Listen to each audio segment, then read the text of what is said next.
Hello students, welcome to Exam Mastermind. आज मैं आपके साथ अकाउंटिंग का डिबेंचर वाला टॉपिक डिस्कस करूंगी। हमारा क्लास 12 की सीरीज़ चल रही है एनसीईआरटी अकाउंटिंग की। क्लास 12 में हमारा पार्ट 1 पूरा कंप्लीट हो चुका है। पार्ट 2 में हमने स्टार्ट किया है। हमारा फर्स्ट चैप्टर था शेयर, वो मैंने आपसे पिछले लेक्चर में डिस्कस कर लिया है। आज का हमारा टॉपिक ऑफ डिस्कशन रहेगा डिबेंचर्स। डिबेंचर से रिलेटेड एनसीईआरटी के जितने भी एक्सरसाइजेस हैं वो मैं आज आपके साथ डिस्कस करूंगी। तो आइए इस लेक्चर को स्टार्ट करते हैं। इस लेक्चर का पीडीएफ मैं आज या रात तक या कल तक टेलीग्राम चैनल पे अपलोड कर दूंगी। टेलीग्राम चैनल का लिंक डिस्क्रिप्शन बॉक्स में दे दिया है, वहां से जाके आप चैनल को जरूर ज्वाइन कीजिए। Now the first question is which of the following statement are true. इनमें से कौन सा स्टेटमेंट जो है आपका ट्रू है? क्या ऑप्शन है? Debenture is a part of owned capital, payment of interest on debenture is a charge on profit of the company, debentures can not be issued at a discount of more than 10% of the face value, या फिर debenture can not be issued at a premium and redeemable eight part. क्या इसका answer हो जाएगा? इसका answer आपका हो जाएगा option B, payment of interest on debenture is a charge on the profit of the company. पहले मैं आपको डिबेंचर्स के बारे में थोड़ा सा ब्रीफ कर देती हूँ, तभी आपको ये क्वेश्चन समझ आएगा। डिबेंचर्स क्या होता है? शेयर में तो हमारी ओनरशिप होती है, ठीक है। अगर आप किसी कंपनी का शेयर खरीद रहे हो तो मतलब आप उस कंपनी की कुछ परसेंटेज ऑफ ओनरशिप खरीद रहे हो। लेकिन डिबेंचर क्या होता है? डिबेंचर का मतलब ही होता है बोरो करना, ठीक है। अगर कोई कंपनी डिबेंचर इशू कर रही है और आप कंपनी का डिबेंचर खरीद रहे हो, बदले में कंपनी आपको क्या देगी?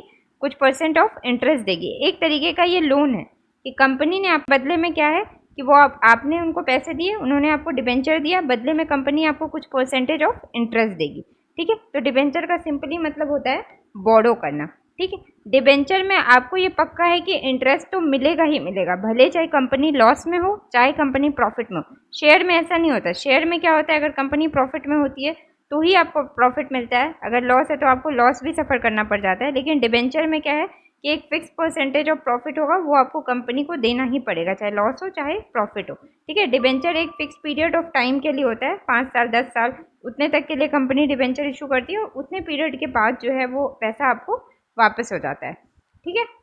तो इसका क्या आंसर हो जाएगा? इसका आंसर हो जाएगा आपका option B, payment of interest on debenture is a charge on the profit of the company. Payment of interest debenture का हम कैसे पे करते हैं? वो कंपनी के प्रॉफिट में से ही तो जाएगा। कंपनी जो भी आपको इंटरेस्ट देगी वो आपको कहाँ से देगी? प्रॉफिट से देगी। तो ये चार्ज ऑन द प्रॉफिट होता है, ठीक है। जबकि शेयर में क्या होता है? एप्रोप्रिएशन ऑफ प्रॉफिट होता है।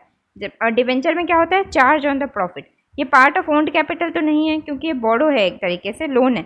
Debenture can not be issued at a discount of more than 10% of the face value, ये भी आपका गलत है, ठीक है।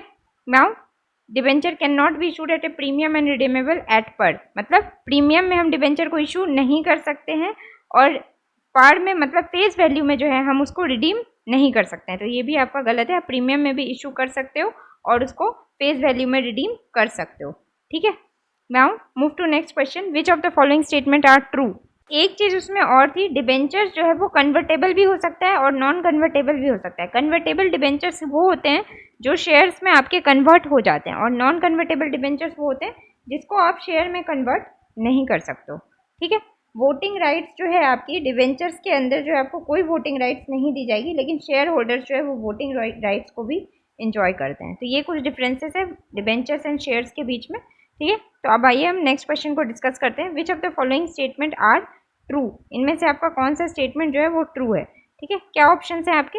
Redeemable debentures are those debentures which are payable on the expiry of the specific period. Redeemable debentures वो debentures होते हैं जो आप एक्सपायरी पीरियड के बाद जो है आप उसको क्या कर सकते हो? पेएबल होते हैं वो, ठीक है। नाउ नेक्स्ट क्या है? Loss on issue of debentures account is a revenue loss, ठीक है। जो आपका डिबेंचर्स में इशू करने में जो लॉस हो रहा है वो एक तरीके का आपका रेवेन्यू लॉस है। नेक्स्ट क्या है? Debentures can not be converted into shares, debentures can not be issued on premium. ये तो आपका गलत है, ये भी मैंने थोड़ी देर पहले बताया। डिबेंचर्स कुछ होते हैं जिसको आप शेयर में कन्वर्ट कर सकते हो, ठीक है, उसको हम कन्वर्टेबल डिबेंचर्स कहते हैं, तो ये गलत है। प्रीमियम में भी आप डिबेंचर्स को इशू करोगे, ये भी गलत है। And loss on issue of debentures, debentures के इशू करने से अगर आपको लॉस हो रहा है तो वो आपको कौन सा लॉस होता है? कैपिटल लॉस होता है, ना कि रिवेन्यू लॉस होता है, ठीक है। तो इसका आंसर क्या हो जाएगा? Option A. जो रिडीमेबल डिबेंचर्स होता है वो कौन सा डिबेंचर होता है? जो आपका एक स्पेसिफिक पीरियड ऑफ एक्सपायरी होती है, 5 साल के लिए आपने अगर डिबेंचर इशू किया है आपकी कंपनी ने, तो उस 5 साल के बाद जो है वो डिबेंचर का जो भी अमाउंट होगा वो आपको जो है पेएबल होगा, वो आपको पे करना पड़ेगा, ठीक है, which are payable on the expiry of the specific period. एक स्पेसिफिक पीरियड के बाद जो है वो अमाउंट आपको पे करना पड़ेगा, दैट इज पेएबल, ठीक है। तो option A will be the right answer. Now next question, which of में से कौन सा स्टेटमेंट सही है? क्या ऑप्शन है आपके? A collateral security is not a subsidiary security, ठीक है, कोलेट्रल सिक्योरिटी सब्सिडरी सिक्योरिटी नहीं होती। क्या स्टेटमेंट ये ट्रू है? नहीं, ये स्टेटमेंट आपका गलत है। कोलेट्रल सिक्योरिटी को हम लोग सब्सिडरी सिक्योरिटी, सेकेंडरी सिक्योरिटी या फिर एडिशनल सिक्योरिटी तीनों ही बोलते हैं। ऐसा क्यों बोलते हैं? सपोज करो कंपनी ने बैंक से कुछ लोन उठाया है, ठीक है, तो लोन के बदले में कंपनी को कुछ कोलेट्रल रखना पड़ेगा बैंक के लिए, ठीक है, तो बैंक के लिए उन्होंने कुछ प्राइमरी कोलेट्रल रखा, अपनी बिल्डिंग रखी, कुछ भी रखा, कुछ एक सेफ सिक्योरिटी रखी। उसके अलावा अगर बैंक को ऐसा लगता है, ठीक है, या कंपनी को ही ऐसा लगता है कि जो लोन का अमाउंट है वो आपने जो कोलेट्रल रखा है वो अमाउंट जो है वो मैच नहीं कर रहा, मतलब आपका कोलेट्रल का अमाउंट कम पड़ रहा है, तो उस केस में कंपनी क्या इशू करती है? उस केस में जो है कंपनी डिबेंचर्स को एज अ कोलेट्रल सिक्योरिटी जो है बैंक के सामने रख सकती है। इसीलिए हम लोग उसको सेकेंडरी या फिर सब्सिडरी सिक्योरिटी कहते हैं। रीपेमेंट के टाइम पे या फिर कंपनी अगर फेल हो गई लोन पे करने के लिए, तो बैंक क्या करेगा? जो भी उनके कोलेट्रल रखा हुआ है उसको सेल आउट करके अपना पैसा रिकवर करेगा। तो प्राइमरी सिक्योरिटी को पहले बेचेगा वो, अगर उससे उसका पैसा रिकवर नहीं हुआ तो जो कंपनी ने सेकेंडरी सिक्योरिटी के तौर पे डिबेंचर्स को रखा है, बैंक क्या करेगी? उस सेकेंडरी सिक्योरिटी को जो है ओपन मार्केट में सेल आउट करके अपना पैसा रिकवर करेगी। इसीलिए हम लोग डिबेंचर्स को एज अ कोलेट्रल सिक्योरिटी रख सकते हैं, जिसको हम लोग सब्सिडरी सिक्योरिटी भी बोलते हैं। तो ऑप्शन ए आपका जो है राइट है, तो ये आपका, ठीक है, option A is not a right answer, ये आपका गलत है, ठीक है। सेकेंड ऑप्शन क्या है हमारा? Perpetual debentures are also known as irredeemable debentures. Perpetual debentures को हम लोग क्या कहते हैं? इरिडीमेबल डिबेंचर्स भी बोलते हैं। ऐसा हम लोग क्यों बोलते हैं? इरिडीमेबल डिबेंचर्स क्या होता है? वो डिबेंचर्स जो है जो आप जो है रिडीम नहीं कर सकते, जो रिडीमेबल नहीं होता, इसमें आपका कोई भी जो है रिटर्न अग्रीमेंट नहीं होता, कंपनी जो है कोई अंडरटेकिंग नहीं देती, बेसिकली रीपेमेंट ऑफ मनी को लेके कोई भी अंडरटेकिंग नहीं देती है, बस आपको इंटरेस्ट देती रहेगी, ठीक है। और ये डिबेंचर्स आपका रिपेबल कब होता है? ये आपका रिपेबल तब होता है जब कंपनी ही वाइंड अप हो जाती है, या फिर बहुत लंबे समय के एक्सपायरी के बाद जो है ये आपका रिडीमेबल होता है, या फिर जनरली कब होता है? जब कंपनी वाइंड अप होती है। इस डिबेंचर में आपको बेसिकली सालों साल तक बस इंटरेस्ट मिलता रहेगा, ठीक है, इसमें कोई अंडरटेकिंग नहीं होता, इसीलिए हम लोग इरिडीमेबल डिबेंचर्स को परपेचुअल डिबेंचर्स भी बोलते हैं। तो ऑप्शन बी ही आपका राइट आंसर है। हम बाकी के ऑप्शंस को भी देख लेते हैं। Premium on redemption of debentures account is shown under the security premium on the balance sheet. क्या स्टेटमेंट सही है? नहीं, ये गलत है, ठीक है। जो रिडीम्शन ऑफ डिबेंचर्स के अंदर जो आपका प्रीमियम होता है वो आपको कहाँ पे शो करना होता है? वो आपका लाइबिलिटी साइड में शो होता है, बैलेंस शीट के लाइबिलिटी साइड में। Under which head? Under current liability and provision head. Until debentures are redeem, जब तक डिबेंचर्स रिडीम नहीं होता है तब तक डिबेंचर, वो पैसा क्या है आपके लिए? लाइबिलिटी। अगर आपने कंपनी ने, आप कंपनी हो, आपने मार्केट में डिबेंचर इशू किया, बदले में आपने कुछ पैसे उठाए हैं, तो वो पैसा क्या है आपके लिए? लाइबिलिटी है वो पैसा। कभी ना कभी तो वो पैसा आपको पे करना है कि स्पेसिफिक पीरियड ऑफ टाइम के बाद। तो जब तक आप वो पैसा नहीं पे करते हो, until the debentures are redeemed, तब तक वो आपके लिए क्या है? लाइबिलिटी है। तो आप उसको कहाँ दिखाओगे? Liability side of balance sheet में दिखाओगे, under which head? Current liability and provisions वाले हेड में। तो ये लॉजिकल है, तो ये आंसर आपका ऑप्शन सी तो गलत हो जाएगा ना। डी ऑप्शन क्या है? Debentures can not be converted into share, ये भी गलत है। जो डिबेंचर शेयर में कन्वर्ट किए जा सकते हैं उसको हम लोग क्या कहते हैं? कन्वर्टेबल डिबेंचर्स के नाम से जानते हैं, ठीक है। Now next question. एक चीज़ इसमें और है, हम लोग डिबेंचर्स को रिडीम कैसे कर सकते हैं? डिबेंचर्स या तो पर वैल्यू पे, मतलब जो फेस वैल्यू जितने में आपने खरीदा है उस वैल्यू पे रिडीम होगा, या फिर प्रीमियम पे रिडीम होगा। मान लो अगर आपने 100 रुपये में खरीदा है तो वो 110 रुपये में रिडीम होगा, तो वो जो 10 रुपये है वो आपका क्या है? प्रीमियम है, ठीक है। तो वो आपको कहाँ पे शो होगा? करंट एंड लाइबिलिटी प्रोविजन वाले बैलेंस शीट के लाइबिलिटी साइड में, ठीक है। Now next question, test your understanding two, select the correct answer for the following multiple choice question. हमारा पहला क्वेश्चन क्या है? Debentures which are transferable by mere delivery, ठीक है। जो डिबेंचर्स डिलीवरी से जो है ट्रांसफरेबल हो जाए उन डिबेंचर्स को हम लोग क्या कहते हैं? क्या हो जाएगा इसका आंसर? उन डिबेंचर्स को हम लोग बियरर डिबेंचर्स के नाम से जानते हैं। कौन सा होता है बियरर डिबेंचर्स? जो ट्रांसफरेबल होता है by mere delivery. Bearer debentures का जो है कंपनी बेसिकली कोई रिकॉर्ड नहीं रखती है, ठीक। इन डिबेंचर्स में इंटरेस्ट पे किए जाते हैं, जो भी वो इंटरेस्ट कूपन जो होता है आपका, बेसिकली जो डिबेंचर के डिलीवरी के साथ अटैच होता है एक इंटरेस्ट कूपन, ठीक है। तो जो भी उस कूपन को लेके जाएगा कंपनी के पास, सपोज करो आपके दोस्त ने वो डिबेंचर खरीदा है ट्रांसफरेबल वाला, ठीक है, डिलीवरी वाला बियरर डिबेंचर्स को परचेज किया है, लेकिन आपको उन्होंने भेज दिया कि भाई ये लो इंटरेस्ट कूपन लेके जाओ, आप इंटरेस्ट कूपन लेके जाओगे तो आपको इंटरेस्ट पे कर दिया जाएगा। मतलब उसमें किसी का बेसिकली नाम नहीं लिखा रहता है, खरीदे कोई भी इंटरेस्ट कोई दूसरा पर्सन भी जाके कलेक्ट कर सकता है। तो ऐसे डिबेंचर्स को हम लोग क्या कहते हैं, बियरर डिबेंचर्स कहते हैं, ठीक है। Now next question, the following journal entry appears in the book of x Co limited. Suppose करो कोई कंपनी है एक्स को लिमिटेड, ठीक है, उनकी ये कुछ जनरल एंट्री है, तो इसमें आपको बताना है debentures has been issued at a discount of, इसमें आपको बताना है कि डिबेंचर्स जो है वो कितने के डिस्काउंट पे इशू हुआ है, ठीक है। सबसे पहले डिबेंचर आपने इशू किया तो आपके बैंक अकाउंट में 4,75,000 रुपये आए, ठीक है, आपने 4,75,000 में जो है अपने डिबेंचर को इशू किया है, ठीक है। नाउ क्या है आपका loss on issue of debenture account, loss on issue of debenture account में आपका कितना पैसा डेबिट हुआ है, 75,000, ठीक है। नाउ डिबेंचर्स अकाउंट में आपके कितने पैसे आए हैं, 5 लाख रुपए आए हैं, ठीक है। And premium on Redemption of debentures account में आपको कितने पैसे हैं, 50,000 है, ठीक है। जो आपको 50,000 तो आपको प्रीमियम के तौर पे देना है, ठीक है। आपको लॉस ऑन इशू में कितना हुआ है, 75,000 का।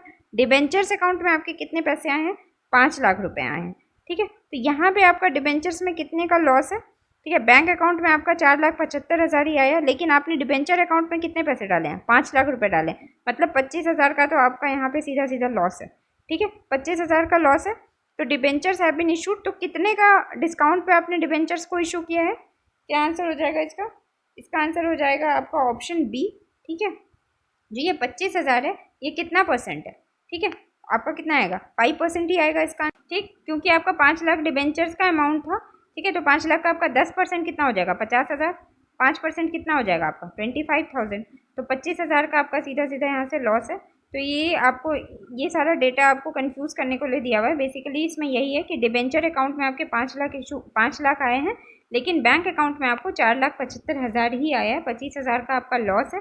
तो 25,000 का परसेंटेज में के फॉर्म में निकाल लीजिए, 5% का आपका इसमें बेसिकली लॉस है, ठीक है। तो जब आप वापस करोगे तो आपको उनको कितना वापस करना पड़ेगा, 50,000 जो है, जो आपका डिबेंचर का फेस वैल्यू अमाउंट है वो, प्लस आपका जो 50,000 जो आपका प्रीमियम और रिडिम्पशन ऑफ डिबेंचर्स है, 50,000 आपको वो वापस करना पड़ेगा। तो मतलब आपका loss on issue of debentures कितना हो गया, 50,000 तो आपको प्रीमियम देना पड़ेगा, प्लस 25,000 का जो आपका लॉस हुआ, ठीक है। तो 50 + 25 75,000 का आपका टोटल जो है वो लॉस हुआ डिबेंचर्स में। तो आई होप कि आपको ये क्वेश्चन क्लियर हुआ हो।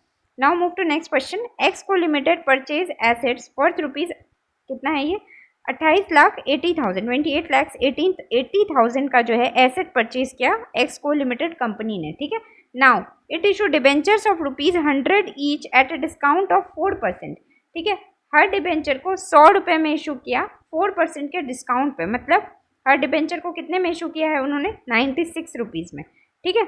इन full satisfaction of the purchase consideration the number of debentures issued to vendor, तो टोटल नंबर ऑफ कितने जो है आपका इशू किए गए हैं, तो क्या हो जाएगा इसका आंसर, 96 रुपीज़ का एक डिबेंचर था, तो नंबर ऑफ डिबेंचर्स कितने हो गए, एक्स डिबेंचर्स मान लो, और कितने का एसेट है आपका 28,80,000 का, ठीक है। इसको मैं फ्रेश से लिख देती हूँ, 96 एक डिबेंचर का दाम है, एक्स मान लो आपके टोटल डिबेंचर्स हैं, और इधर अमाउंट कितना है 28,80,000, ठीक है। तो इसको आप कैलकुलेट करोगे तो इसका आंसर क्या आ जाएगा, इसका आंसर आ जाएगा आपका ऑप्शन ए 30,000, ठीक है। ये आप कैलकुलेट करके देख लेना, इसका आंसर ऑप्शन ए 30,000 ही आएगा, ठीक है। नाउ नेक्स्ट क्वेश्चन कर ही लो यहाँ पे आप, 96 3 होता है 288 और 40 है, ठीक है, 30,000। Now next, convertible debentures can not be issued at a discount if, जो कन्वर्टेबल डिबेंचर्स होते हैं मतलब जिसको आप शेयर में कन्वर्ट कर सकते हो, उसको आप लोग जो है डिस्काउंट में इशू नहीं कर सकते, किस कंडीशन में, if they are to be immediately converted, अगर वो तुरंत कन्वर्ट हो गया उस केस में, या फिर इमीडिएटली कन्वर्ट नहीं हो रहा है उस केस में, या फिर नन ऑफ द अबव, क्या हो जाएगा आंसर, ऑप्शन ए। अगर वो इमीडिएटली कन्वर्टेबल है तो उस केस में जो है आप कन्वर्टेबल डिबेंचर्स को डिस्काउंट पे इशू नहीं कर सकते हो, अगर इमीडिएटली कन्वर्टेबल नहीं है तो आप डिस्काउंट में उसको इशू कर सकते हो। Now next, which debentures are issued at par and are redeemable at premium, the loss on issue of such issues debited to, ठीक है। अगर आप डिबेंचर्स को फेस वैल्यू पे इशू करते हो, लेकिन जब उसको रिडीम करते हो तो प्रीमियम में रिडीम करते हो, तो ऑब्वियसली आपको लॉस होगा, तो जो वो लॉस होगा वो आप कहाँ पे डेबिट करोगे, ठीक है, क्या आंसर हो जाएगा इसका? Option C, loss on issue of debenture account में जो है आप उस पैसे को क्या करोगे? डेबिट करोगे। ठीक है, क्योंकि आपके लिए क्या है? लॉस है। Now next, in case of amalgamation, amalgamation के केस में मतलब मर्जर के केस में, अगर एक कंपनी दूसरी कंपनी के साथ मर्ज हो रही है, उस केस में जो excess value of net asset आएगा ओवर परचेज कंसिडरेशन। सपोज करो आपकी कंपनी आपने 2 करोड़ में बेच दी, ठीक है, लेकिन जब वहाँ के नेट एसेट की वैल्यूएशन लगाई गई तो सपोज करो नेट एसेट का जो वैल्यूएशन है वो 3 करोड़ आया, तो 1 करोड़ आपका क्या आया? एक्स्ट्रा पैसा आया आपके पास, क्योंकि आपने तो कंपनी 2 करोड़ में ही बेची है, लेकिन जिन्होंने खरीदी है उन्होंने जब एसेट का वैल्यूएशन किया तो एसेट की वैल्यूएशन 3 करोड़ हुई, तो उनके लिए क्या है? 1 करोड़ का क्या है? फायदा है। तो वो उस पैसे को वो कहाँ पे क्रेडिट करेंगे? ठीक है, तो excess value of net asset, जो आपका एक्सेस वैल्यू होगा नेट एसेट का over purchase consideration at the time of purchase of business is credited to, कहाँ पे क्रेडिट होगा? ये आपका ऑप्शन बी, वो पैसा आपके लिए एक तरीके का रिजर्व है, तो आपको वो कैपिटल रिजर्व के अंदर क्रेडिट करोगे। ठीक है, तो वो आपके लिए 1 करोड़ का क्या हो गया? फायदा हो गया। Now next, own debentures are own debentures of the company which, own debentures कौन सा डिबेंचर होता है? क्या आंसर हो जाएगा इसका? Option C, the company purchases from the market and keep them as an investment. Own debentures कौन सा डिबेंचर होता है? Company allot to its promoter, जो अपने प्रमोटर को अलॉट करेगी, नहीं होगा। डायरेक्टर को अलॉट करेगी, ये भी नहीं होगा। आपने डिबेंचर्स मार्केट में इशू किया, सपोज करो आपने 100 रुपये में डिबेंचर्स मार्केट में इशू कर दिया, ठीक है, लेकिन आपने मार्केट रेट से ज़्यादा आप इंटरेस्ट दे रहे हो, मान लो आप 20% इंटरेस्ट दे रहे हो, लेकिन मार्केट में चल रहा है इस टाइम पे 10% इंटरेस्ट या 15% इंटरेस्ट, ठीक है, तो ये आपके लिए क्या है? एक तरीके का लॉस है। ठीक है, या फिर आपके डिबेंचर्स की डिमांड अचानक से बढ़ गई, ठीक, तो आप उस केस में क्या करोगे? इमीडिएटली मार्केट से जो अपने डिबेंचर्स को जो है खुद ही खरीद लोगे और उसको रखोगे एज एन इन्वेस्टमेंट। जब आपकी डिबेंचर्स की मार्केट में डिमांड बढ़ेगी तब उस केस में आप क्या करोगे? उसी डिबेंचर को दोबारा इशू कर दोगे ज़्यादा अमाउंट में, तो उससे आपको क्या होगा? फायदा होगा एक तरीके से। तो कंपनी अगर अपना ही डिबेंचर्स मार्केट से वापस खरीद लेती है और उसको इन्वेस्टमेंट के तौर पे रखती है, तो वैसे डिबेंचर्स को हम लोग क्या कहते हैं? Own debentures. ठीक है, now the last question is profit on cancellation of own debentures. जो आपका ओन डिबेंचर्स के कैंसिलेशन के टाइम पे जो आपका प्रॉफिट होता है, आपने 100 रुपये में मार्केट में इशू किया, लेकिन मार्केट में आपके डिबेंचर्स की डिमांड बढ़ गई है और आपका सपोज करो 120-130 रुपये चल रहा है, तो उस केस में जो कैंसिलेशन से आपको प्रॉफिट हुई, ठीक, तो उसको आप कहाँ पे ट्रांसफर करोगे? क्या आंसर हो जाएगा? ऑप्शन सी, वो आपके लिए प्रॉफिट है, उसको आप कहाँ रखोगे? कैपिटल रिजर्व के अंदर रखोगे। ठीक है, तो आई होप कि आपको मेरा आज का लेक्चर पसंद आया होगा। आज का लेक्चर हमारा यहीं तक था। इसका PDF मैं रात तक अपलोड कर दूंगी। इसके बाद हमारे 3 चैप्टर्स और रह गए हैं NCERT में, तो मैक्सिमम जो है मैं आपका होपफुली ट्यूसडे तक आपके सारे अकाउंटिंग के क्लास 12 के भी लेक्चर्स को अपलोड कर दूंगी और उसका PDF टेलीग्राम पे डाल दूंगी ट्यूसडे या वेडनेसडे। मोस्टली मैं ट्यूसडे तक ही कर दूंगी इसको। ठीक है, तो आई होप कि आप लोगों की प्रिपरेशन अच्छी चल रही होगी। All the best to all of you and thank you for watching my video. Have a nice day.